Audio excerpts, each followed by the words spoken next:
Most therapists who are failing with their coaching offer are usually doing something like this. Raise your self-esteem, $2,000.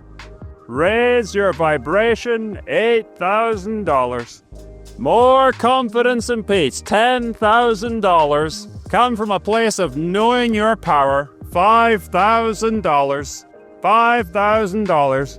It doesn't make any sense. But when you zoom out of logic that only makes sense to therapists and into how everybody else sees your offer, that really is what many therapists' unsuccessful coaching offers amount to. They're marketing programs that describe an inner transformation without pointing to a tangible end result. Now, you've spent a lifetime coming to understand the value of inner transformation and what that then creates in people's lives, families, marriages, careers, and every other area that they touch. But most normal people don't understand that. So here's what your coaching program has to do. It has to point to a tangible end result, and your marketing has to teach the main components of your way to getting them that tangible result. This leads therapists into a different dilemma. They get confused about offering a program that helps people get a result because what they think they're doing is guaranteeing that result for everyone who pays them money. They aren't. Your job is to teach a process. Their job is to do your process. Over a few months in your program, if they actually apply what they learn with your guidance, they're going to be on the path to that result. You're not guaranteeing they're going to get it in a predefined period of time, but you should have some confidence that they actually really do what you tell them, then sooner or later they're going to see some pretty significant progress. If so, you've done your job. So let's talk about how to actually look at a coaching program idea and turn it into a marketable offer. There's a lot that goes into it, but here's something that's going to get you thinking along the right lines. I call it the Starbucks test. We're going to use a simple Starbucks role play to tell us how you could frame your coaching offer. Let's say that your client has an unruly child whose behavior is out of control. Now visualize what your client is saying to their best friend on a Sunday morning coffee in Starbucks with their guard completely down and in total and complete honesty. Which one of these things is your ideal client saying? I just need to learn how to achieve peace within myself so that I can use emotional regulation to change my child's behavior dramatically. If I focus all my time on achieving my own inner peace and then care from there, then my child is going to behave. Are they really saying that? Or are they saying something like, I need to learn parenting techniques that are going to get this kid to stop these behaviors that are making my life a misery and turning my house into a war zone, because if I can just learn how to control these tantrums, then my kid's going to be back on track and me and my husband can get back to working on our marriage and we can have peace in our family again. Which one of these two things is your ideal client you really say? You know we project all our problems on the outside, so of course they're saying the second one. So your program has to then offer the method that's going to help them to change their child's behavior. And then inside of the program is where you teach them that no method will work without also having this emotional co-regulation, and this is where you have to spend the majority of your time to do the uncomfortable work that they need to actually get results. Sell them what they want, give them that, and then also give them what they need. Here's another one. Let's say your client is a burned out woman who has a successful career, and now she's on the brink of a meltdown where she's either going to quit her $300,000 a year executive position or she's going to lose her marriage and her marbles. What is she saying? Is she sitting in Starbucks saying, if only I can resolve my inner critic so I can show up in every area of my life from a place of knowing my own value rather than constantly trying to prove myself again and again and everything's going to get better? Or is she saying, my schedule and my life are impossible, and if only I understood how to be more productive so that it is possible to do all of these things things at the same time